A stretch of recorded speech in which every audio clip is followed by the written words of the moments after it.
to go with match number 1, and it's going to be Pavel versus Viper.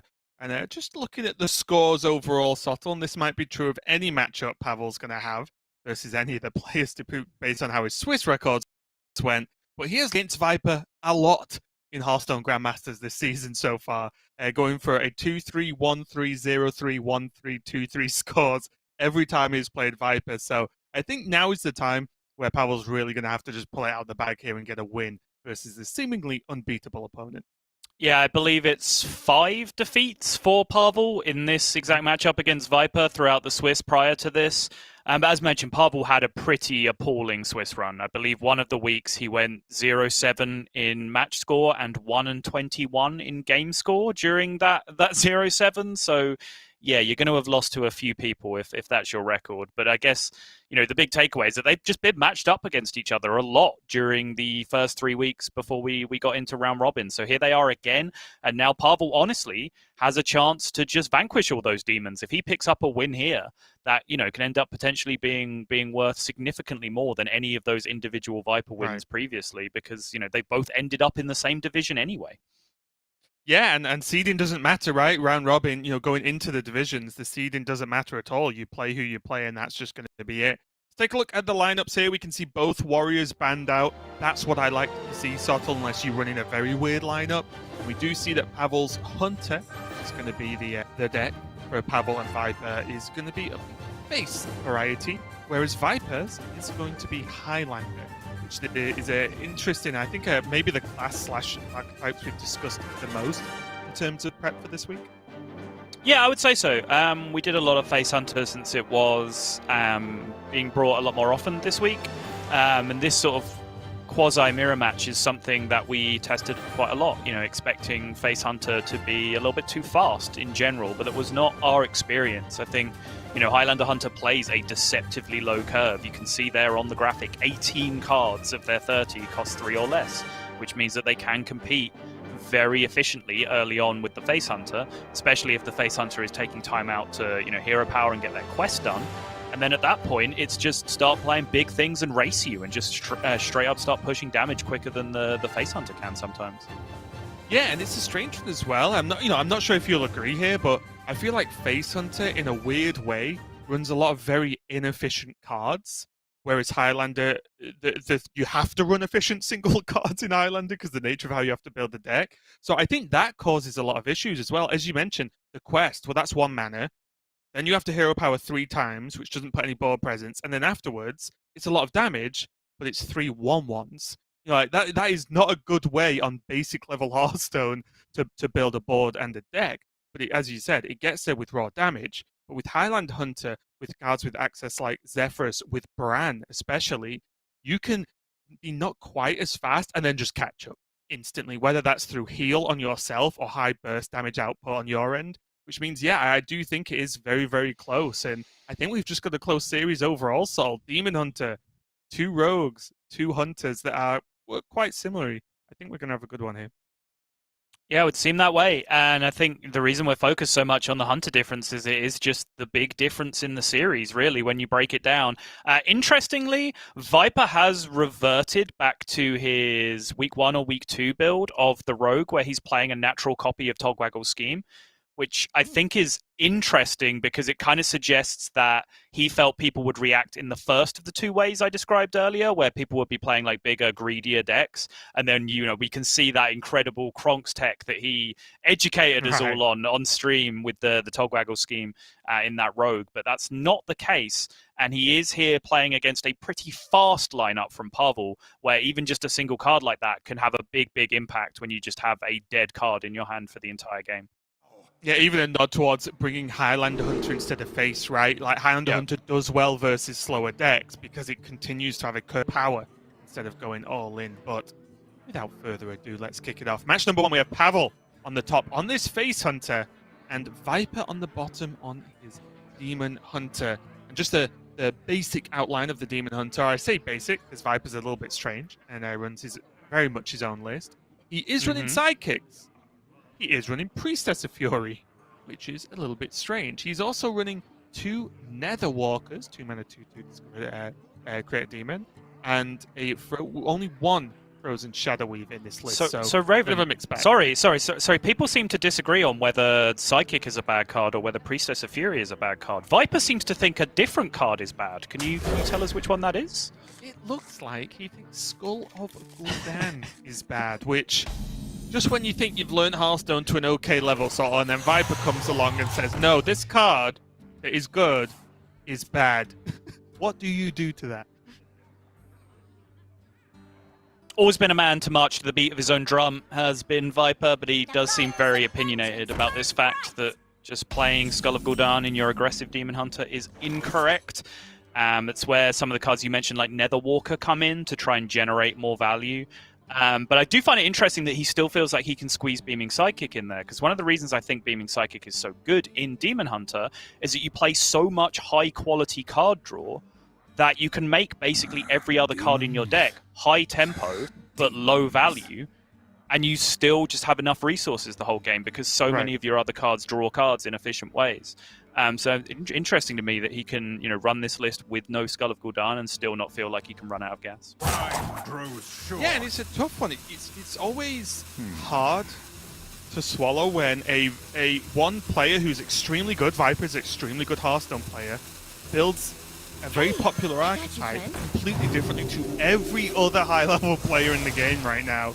And I never know what to think about this because, like I said, Viper's good at the game. Is this just too much heart going into it, do you think, where he's saying, I think this, and because I've openly said that this is the case, I have to stick to it? Or do you think Viper just fully believes in a completely, non-emotional way this is correct? I think he does, yeah. But honestly, those can kind of be the same thing, right? You can trick yourself sometimes into thinking that you truly believe something when you're just being stubborn about it. But, Viper, as I mentioned, he does have previous with this. He does, we've seen him build weird Shaman decks. We've seen him be, very all-in on the fact that Archvillain Reform was good, for example. But, sometimes he's a genius and sometimes he's shown not to be. But players who take risks like that, I have a lot of respect for, because I do think you've got to try and find edges wherever you can, and just playing the same decks as everyone else is potentially throwing away some percentage. Even Frozan never complain about getting something a little bit spicy now and again. In the meantime, though, Pavel does have his Phase Stalker along with Coin and Hero Power, which means he can activate its special effect of drawing and using a secret. And just to, I feel like we do have to point this out, the double explosive trap in one attack tactics is the secret package. So the general outcome is that an explosive trap is played, and against Demon Hunter, that seems to be the hinge upon which this matchup swings, one way or another, whether this explosive trap can be good or not.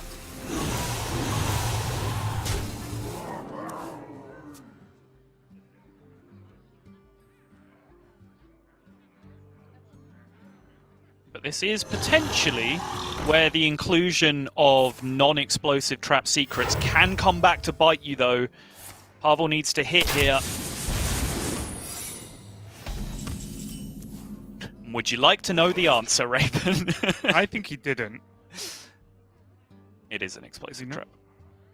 It isn't. It is. Oh, it isn't. I was going to say that in this specific circumstance, he did have Unleash the Hounds. So if an attack traded and it was creating pack tactics, then there's another 3/3 on the board. And he has Unleash to clean up all weapon, depending on what's more relevant and useful based on the board. I do think Pavel, if he was ever going to get away with it, he could have got away with it that turn with his hand. As it was, though, it is explosive trap, as you mentioned, and you just start to see the effect, right? There had to be a sidekick there to make this Battle Fiend live. But it was there, and then we start to see the interactions between my sidekick so key. Not only in the rogue matchups you discussed earlier, but in Hunter and in almost every other matchup, because the removal is so locked around 2 and 3 damage at the moment. Right. Yeah, this would be so low pressure right now for Viper that Pavel would really be able to quite freely start racing here if he wanted to. The difference between this Battle Fiend being alive or dead is night and day in this scenario, because you see Pavel just has to respect it, knows he cannot race that minion. This curve works out so nicely now for Viper. With the Umberwing coming down alongside Beaming Sidekick on the previous turn, he maintained his advantage and now is able to use the second swing just to push another minion into play that Pavel certainly cannot race. So Pavel has to play removal again. And then again, Viper, next turn. Kane Sunfury, same thing. Pavel just can't race that. He's just stuck. No beast either. No ability to create a beast and use kill command. So, for example, a Stone to Spore, for example, isn't even in the deck by the look of things. Pavel actually running more of a slightly slower version. Not slower version, but different version. We're not running Stone to Spore. He's just going to take the loss straight away, and maybe we make it up for some time. We might be losing later on, Sol, with the Bunny Hopper and Psycho game, but that was game 1 already done dusted, and you see how close that matchup is. Although I think people talk a lot about Explosive Trap, that was maybe a bit of even an outdated opinion on the matchup. But Explosive Trap just kills all Demon Hunter minions, so he loses. Well, not anymore, right? And I think we saw that displayed perfectly with Viper getting to play 2 sidekicks in that game, and it looked pretty steady from that point. Yeah, I mean, it brings it into very sharp focus, right? Because Viper drew both of them. Right, you don't have to draw both of them. That doesn't always happen. And a lot of times when you just draw like a Satyr Overseer curve, then Explosive Trap just gets you when you don't have the Beaming Psychics instead, right? So it is undoubtedly still the key card in the matchup for Hunter.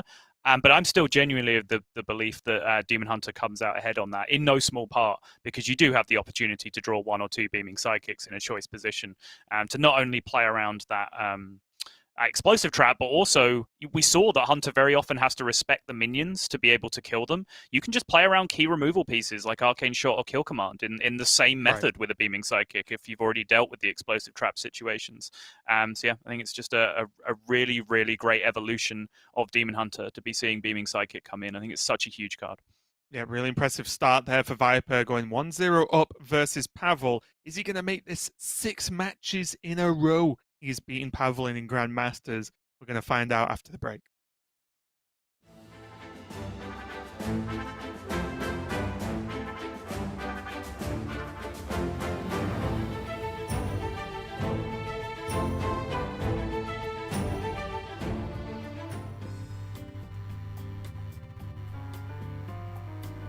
Would rather have 7 fingers on each hand or 7 toes on each foot?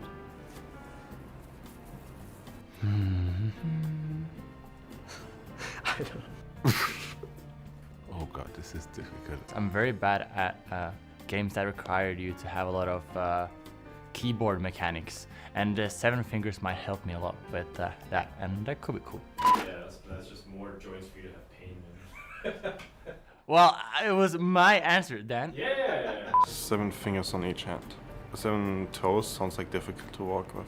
7 toes on each foot. I just put on a sock. 7 fingers, because otherwise it would be hard to buy some shoes. I would rather have 7 fingers on my hand. I use hands a lot. 7 toes on each foot, because 7 fingers doesn't seem practical, and it's going to get in your way more. 7 toes, you can just deal with that. It doesn't really seem like it's going to cause any trouble. Shoes wouldn't fit. I could just get them custom made. They'll be fine. I would rather have 7 toes on each foot because nobody could see my feet if I'm wearing socks anyways. And I could live with that. I'll be great at football. More area of like hitting the ball.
We are back and ready to continue our series between Pavel and Viper. This is the first series of the day here in the European Grandmasters. We're already one game in.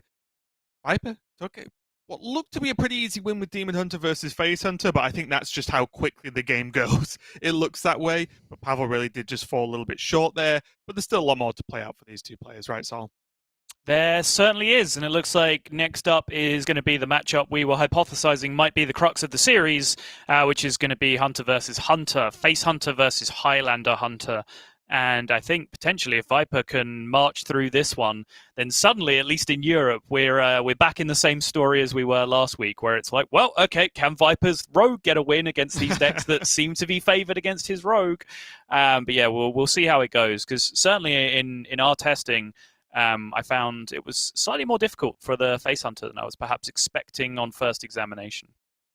Yeah, and it's something we discussed where, and you mentioned in the pre-show as well, is that although Highlander has the connotations of slow, kind of just big clunky decks that just get there with value, the Hunter version runs a lot of 1, 2, and 3 drops, right? So even though they're one-offs as singular cards, there is multiple 1 drops, multiple 2 drops, multiple 3 drops, and you still kind of get there a lot of the time and be just as aggressive sometimes because of some of the clunky cards in Face Hunter. I mentioned even the quest.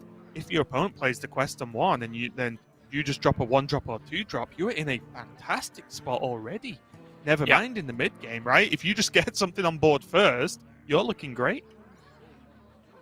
Yeah, certainly, and that reason is why I like this mulligan from Pavel. He just looked for minions, essentially. Scavenger's Ingenuity is probably just too good of a card to not be playing in the early game, but he just threw away his hand, found some 1-drops, and that's what you want to be doing on turns 1, 2, 3, is just playing minions and being efficient. I think wasting time with the quest this early on might just be a recipe for disaster, just because of how effectively the opposing Hunter can race you.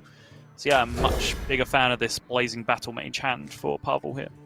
Yeah, in a roundabout way though, Pavel's kind of slightly stranger, or at least for me, non-standard build of Face Hunter might work wonders in this matchup specifically, because he isn't running the Stone Tusk Boar, but he is running the Augmented Porcupine, which this Scavenger's Ingenuity can get. It could just get Face Stalker, of course, but it could get the Porcupine, and for me, at least in my experience, Highlander Hunter actually struggles to deal with the Porcupine in an efficient manner without taking tons of damage as well. And there it is. And very similar to how it works in Highlander of Scavengers, with you do that to 6 so on. It's insane. It's just a great follow-up 3-drop. Porcupine's going to be good, but Sol, talk to me. What are you talking about? Wow, he is just going to drop the Ooze. Okay, I was considering that the Zephyrus kind of bailed him out here. Obviously, I think Ooze is a pretty valuable card in the matchup because there is fringe potential that the Eaglehorn Bow can go sort of semi-infinite. It can swing like 3 or 4 times with Secrets and Phase Stalkers and everything else coming out. So it can be a potentially big deal. But it might have even just been the fact that he saw Scavenger's Ingenuity that made him want to hold on to the Zephyrus there, so he had more efficient answers. And I think, actually, on reflection, that's probably pretty smart. Yeah, I can see. Like I said, I was just talking about how much of a nightmare this Porcupine is against Highlander Hunter, and now it's not. And that's a huge deal, because look how problematic that would have been for Viper if Pavel had that live as that 5/7. Yeah, completely agree with it. I think that's good recognition of the situation from Viper. Was a little bit concerned about his curve when he went coin 2 into 2. Of course, I think you pretty much always have to coin out Imprison Felmore in a lot of early game based matchups like this. If you do get it early, it's a minion that very much the earlier the better in this scenario. But it did leave him with having to play Ooze on 2, which is fine. You play a Bloodfem Raptor, but it did have a downside. So my instinct was that the Zephyrus kind of bailed him out of that, but Viper was a step ahead, recognizing that he needed the Earthshock or other removal tool for the big minion that was going to come down on 3.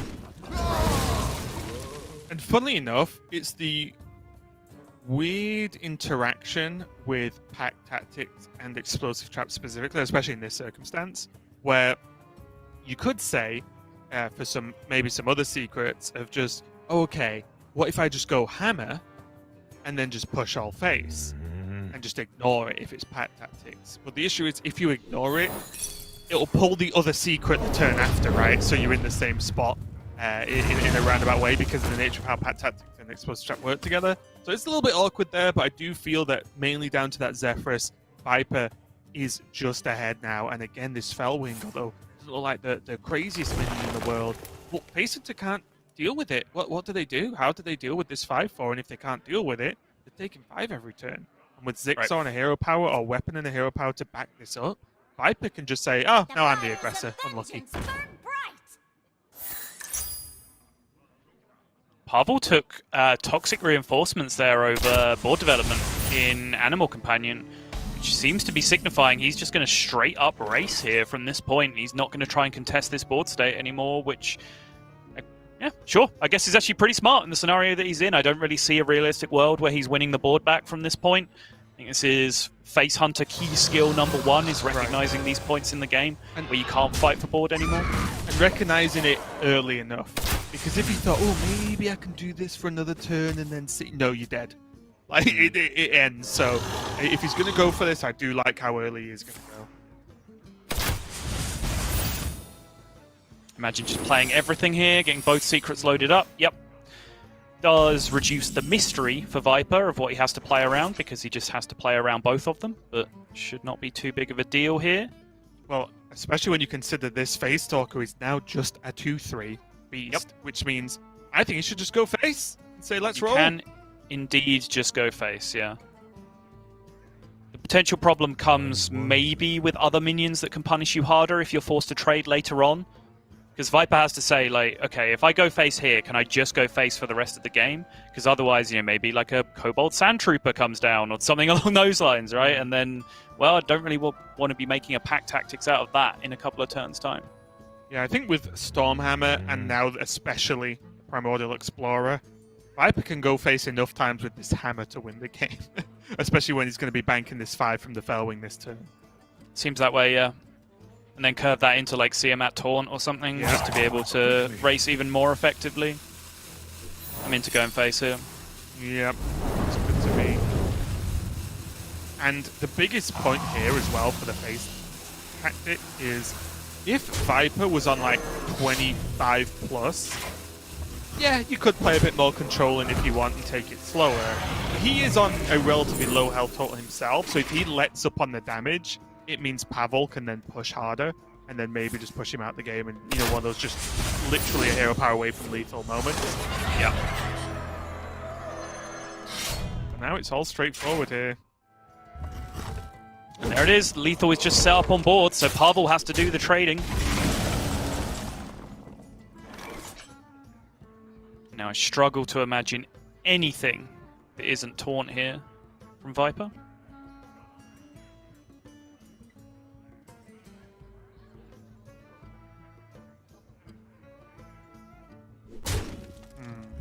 Definitely don't want to be hitting these Leopardomes, I can tell you that much. Yes.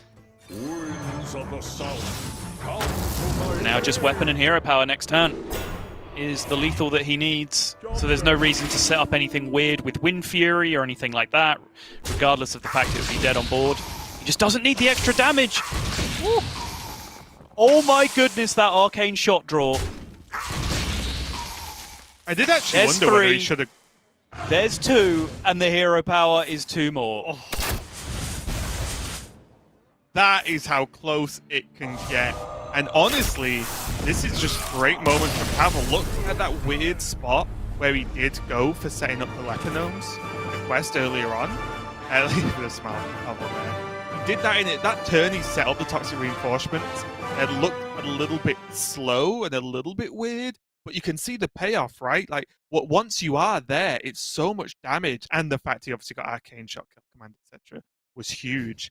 And maybe even just this Eaglehorn Warbow being there when he could have saved the use would have had an impact. But it's the matchup is so close, it often does just come down to who has just enough damage. And I think especially Viper being 1 point away from just a hero power lethal made that a little bit harder as well. Yeah, and I'm still behind Viper's curve playing the Use. I think that makes sense. I think actually, like, the bow did, 3 damage, I guess, because the second swing was walled out by the taunt anyway. But yeah, not that Pavel turn you're talking about. Not only the choice to, like, play the side quest that turn and start activating it. That was actually his choice of tracking that turn as well, over options like Animal Companion that would fight for the board much better.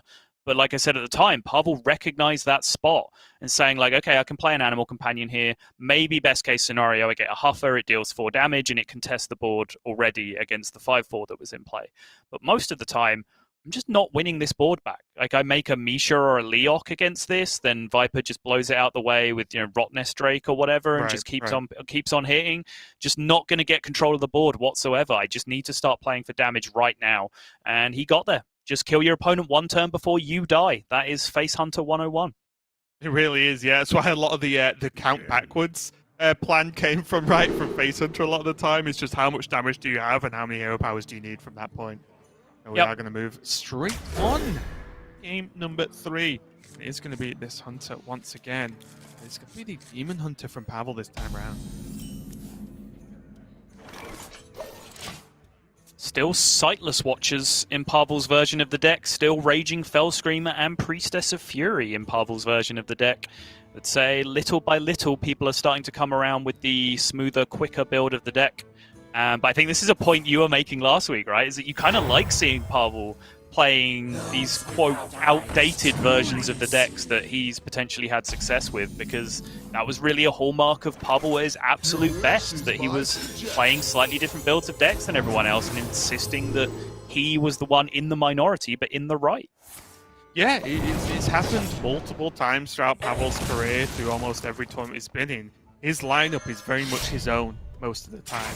And yeah, this does just frankly look out of date with comparing it to current most popular lists piloted by the pros. But we'll see if it works, because Pavel also doesn't bring these lists for no reason, right? He clearly likes them, or it's the list he's practiced the most with, and he thinks they're good, so we'll see if it pays off here. But there is a Frozen Shadow Weaver, the Viper, and the Stormhammer, so 2 of the key cards I feel, not only to make damage and maybe get some trades off, but also just freeze Pavel out. Is it gold in the shadow? Yeah, might just wind up being the wrong weapon here drawn for Viper. Desert Spear feels like it would get a lot more work done in this early game position. But wow, if you're going to put Raging Fell Screamer and Priestess of Fury in your deck, you do want to draw both of them, I was about to say. But however, you would also like to have a playable card on turn 3 somewhere along the line. And this is just the problem, right? These hands can just happen. Yeah, it's really is. I don't want to say it's definitely not coin flip, but it's more of a risk reward in my experience, because I've tried this list or similar list a lot, and it is one of those things where it's so difficult for opponents to beat the Fell Screamer into Fury combo. It's just so powerful. It's powerful as a 7-drop, never mind, when it comes down earlier. But when that doesn't happen, your deck is just worse. So it is really tough. Not going all in on the strategy, but heavily leaning towards it anyway. Someone reminded me recently, they referenced an old tweet I made when the expansion first came out, which I'm going to flex on now, where everyone was posting their day 1 Demon Hunter list, right? So I did the same thing. And at the time, I said, call me crazy, but I think actually Raging Fell Screamer and Priestess of Fury are the worst cards in this deck that are still perhaps good enough to be played. And yet here we are, proving yet again that my day 1 takes are flawless, Raven. I said Bamboozle's a good card, and we've seen a lot of Bamboozle in Grandmasters, so yeah. Same. Okay. It's the same thing, right? Wonder. Bit of a weird turn here for Viper. Because he has access to a lot of good things, but nothing that's actually just great. Maybe Animal Companion with a plan of hero power is just the best he's going to do, mainly because he would want to Dragonbane hero power in the same turn. Obviously can't. Could equip Stormhammer, but doesn't have a dragon down, which would rely on him having to almost be forced to play a dragon next turn. Maybe he just does. Maybe he just hammer, hero power, all face. Let's go.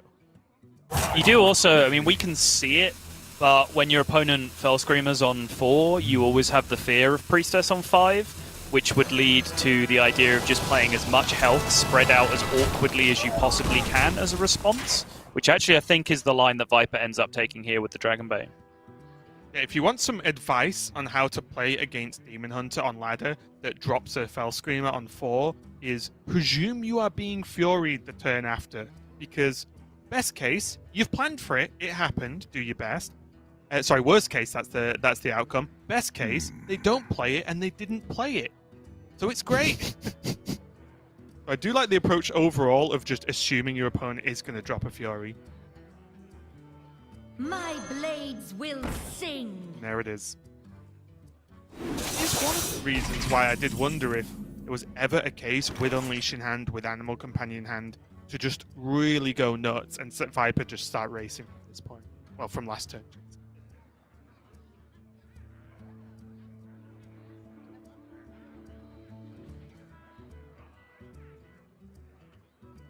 This is a tough turn.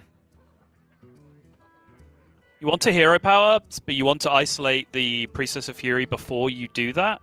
But you also want to do that without using your Bone Wraith attack, because ideally that's the one that you then use to finish off the Priestess of Fury if it gets hit for 5. Then you also need contingency plan for what happens if my hero power misses and I just deal 5 extra damage to face, because in that scenario, you just want to be racing, I think, right? I think Viper's healthy enough to jam this Stormhammer and hero power face. And then next turn he has Unleash Animal Comp hero power. Sorry, he has Unleash Animal Comp. Are you sure, Raven? 26? That's a 12-7 on board.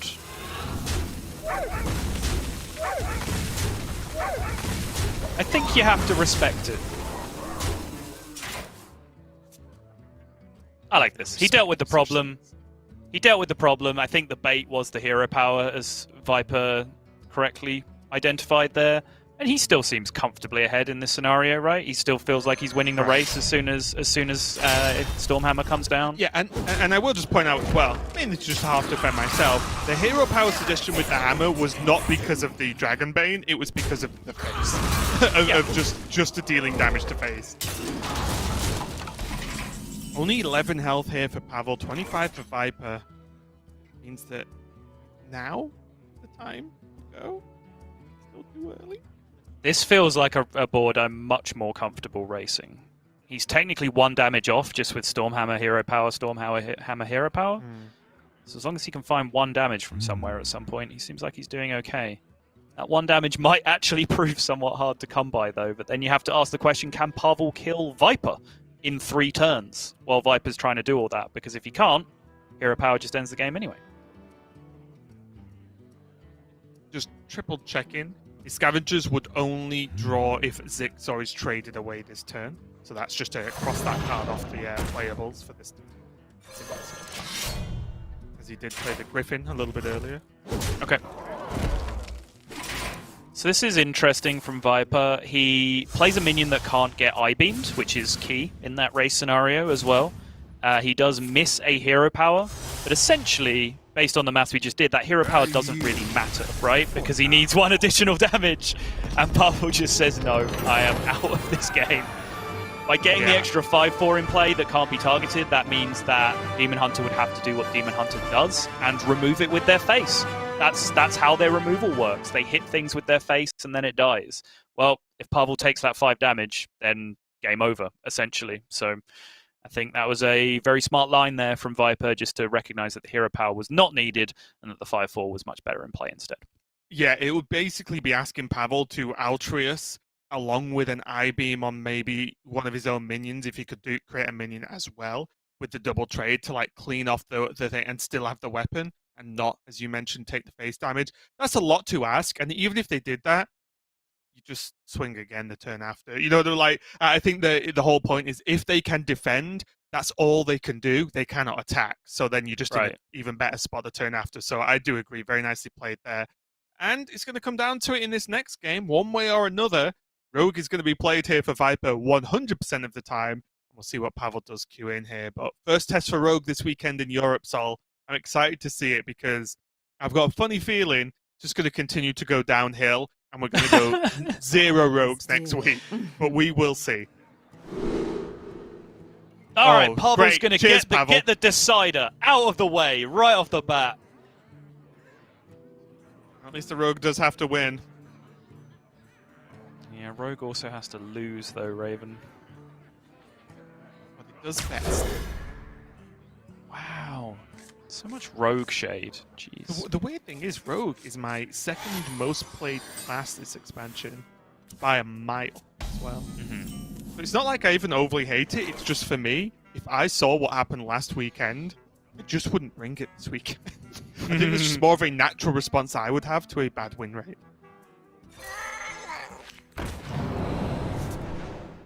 Both players having a pretty reasonable opening. I do wonder what you think on this with the Hanar. Is against Rogue Mirror, is it a turn 2 play, or do you think with the secret in hand that Pavel has, it is ever worth holding on to it for a strong turret? So, explaining our dynamic.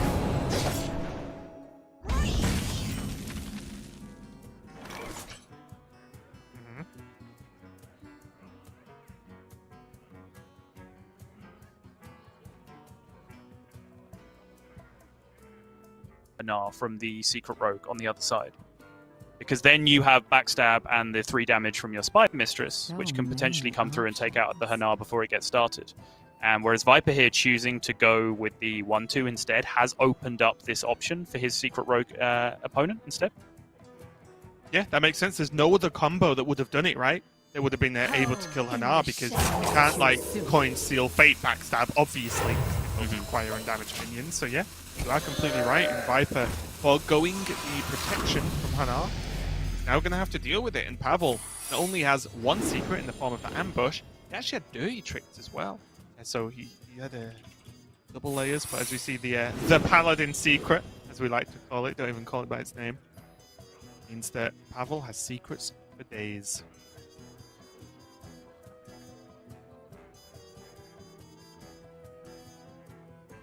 I will say, I know you're not a Bamboozle fan overall. I will say against Rogue, well, at least in the mirror, I do feel it's very powerful. Because the mirror feels like it's so much trade in the board down. Yeah, that's fair. I still think like engineering Bamboozle situations is something that needs a lot of work for players, myself included. Because there's a lot you can do, even particularly in the Rogue mirror. I think a lot of times we've seen like people blackjack stunnering minions while a bamboozle was up, instead of, for example, trading into the minion, activating the bamboozle, and then blackjack stunnering it away. Right. To put an even more expensive card back in the opponent's hand and deal with the problem. And then, of course, there's just knowledge of average stat points on various costs and all that kind of business. I think it's a card, as with most secrets, that will get worse over time, and get worse when it's against the very best players as opposed to just sort of average players. Right. I do think there'll always be that pocket where you play it and your opponent is just in a horrible spot. Yeah, oh, for sure. They don't have the ability to trade stunner or sap or polymorph or whatever the outcome is that you can deal with it. There are a lot of times when that isn't the case, and then it just creates such a horrid experience for your opponent. So I believe, if I tracked Viper's sequence correctly that turn, those 2 secrets that were in play at the start of the turn, he actually has full knowledge on what they are. He knows that they were Ambush and Repentance. Obviously, these 2 new ones coming down this turn have complicated things significantly for him. I will agree with you on that assessment. But actually, I guess not so much, because it's just all 3 rogue secrets and a Repentance, right? He still knows exactly what the situation is. Yeah. I meant the assessment of what the Paladin secret is. But yeah.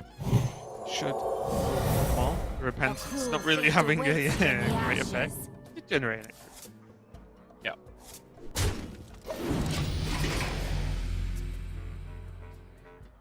I will act as your scale dragon. Pretty important draw there for Pavel on play, should I say, is just having this Shield of Galakron, because now he has a lackey to activate the Tog. Because without that lackey, although he does have dirty tricks live, Pavel doesn't have a lot of good stuff, does he? No. Or at least not a lot of proactive things. So the lackey was huge there to at least not next turn, but a turn after. Just get Tog into what's likely to be a wand out. Yeah, it's also huge because this is prime Bamboozle territory, right? Like, this particular combination is incredibly strong, as long as you're not trying to just taunt out to prevent lethal. Because you have a taunt minion that must be attacked, and it scales into an 8-drop off Bamboozle, which is a pretty premium spot for getting high-impact minions. And now Viper also knows that he has to deal with this situation with the full knowledge that if he casts spells to deal with the situation, he's feeding resources to Pavel at the same time. And this is one of the reasons I mentioned earlier that Bamboozle just feels powerful in the Rogue Mirror. Because in a lot of other decks, you could say, oh, what if I give him some cards, but remove this minion with a spell, right? I don't activate Bamboozle, I can keep pushing. Well, Viper's pushing with 4 total power and 2 minions that can be easily killed most of the time. So it's not like you're pushing to set up lethals or high pressure. You're pushing with a lot of little bits in Rogue, I feel, a lot of the time. So I think it is just so awkward, and it's caused Viper to just not even bother. Not going to play a spell, not going to swing into it. I wonder. Yeah, I like it. This creates it just creates weird board tension where Pavel either has to trade off the minion himself to deal with the 5/5, or he doesn't do that, and then Viper just is in a position where he has much more power in play to potentially deal with 8 drops on the following turn without feeding resources over to Pavel. So I think it's a nice little catch-22 that you put your opponent in by doing it that way. I think I would have loved to have seen that turn. Go on. Although it was never going to happen. Flick. Flick the Shield of Galakrond. Pavel obviously removes his own, but puts a 6-drop down for Bamboozle instead. One that Viper can ignore and just go face instead. Yes, Yeah. it still would have been funny to me. I don't know why.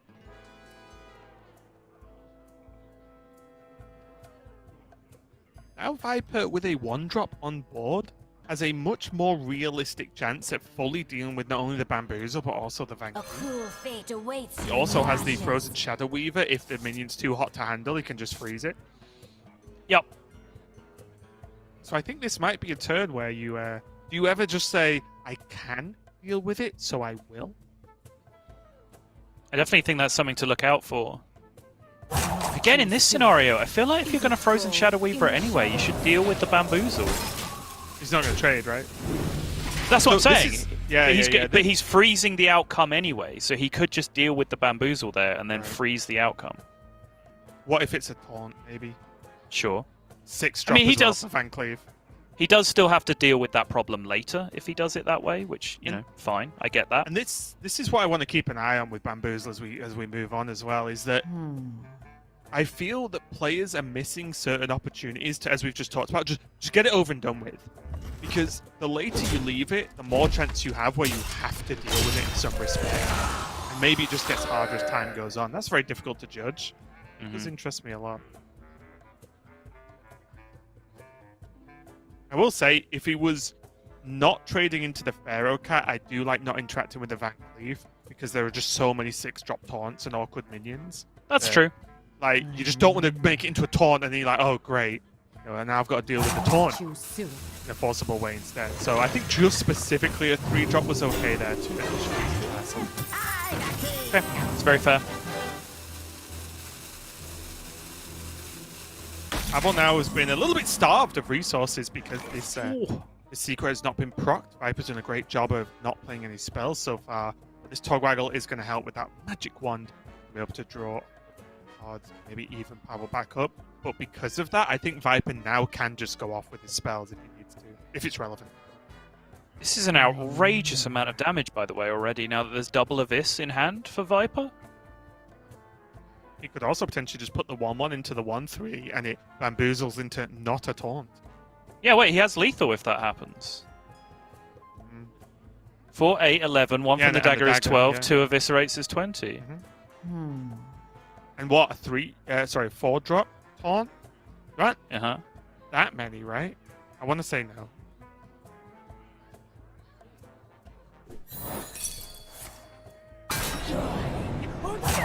Well, that's game. Pretty sure if we can count it, Viper can.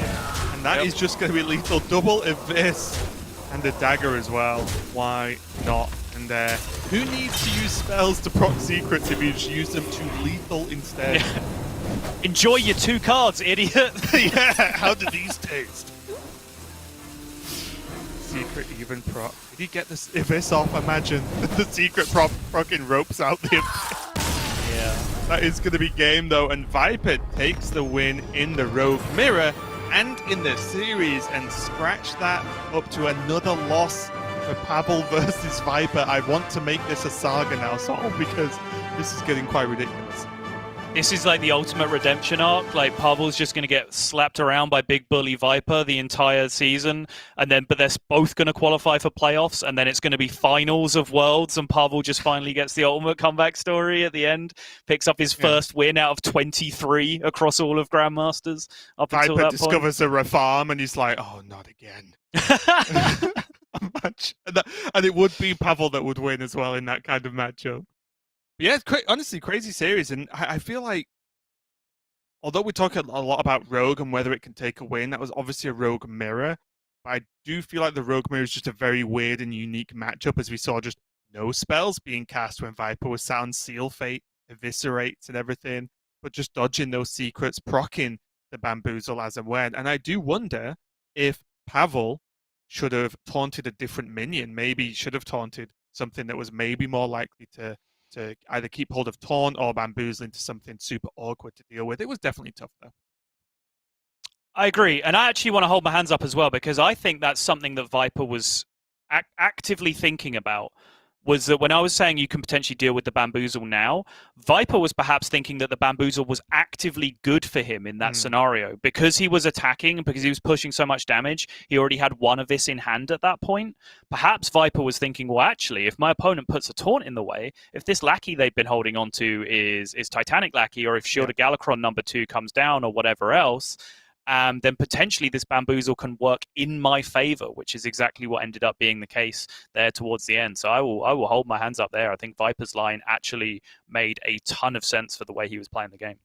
Yeah, kind of a cool way in terms of it's an extension of like how people used to play Conjurer's Calling, right? Like the offensive Conjurer's Calling play to get rid of taunts. But let's take a look at the results and see what is happening so far. As we can see, impact that has made there. Viper taking 3-1 overall in Pavel. A very quick match one of the day. And just a reminder, in case you're tuning in or don't remember, in Europe we only have 4 matches today, but we'll be bringing you 5 matches tomorrow and 5 matches the day after. So we'll make up for it, we promise. But a short day in terms of number of matches. If you high up the last match of the day, might be a long one in terms of time. Next up, Sol, we have Boston versus RDU. And I feel like for me, Boston comes close to maybe a player I would say is one of the unluckiest players we see on stream. I feel like the outcomes of his games just get... I don't mean... I'm not like... I'm definitely not being mean, but I'm saying some of the outcomes, some of the things that happen in his games are incredible a lot of the time. We had that match last week where it was just past the spells round with Cho, summoned from a faceless Lackey, right? Yeah. You know what I mean? Okay. I feel like these things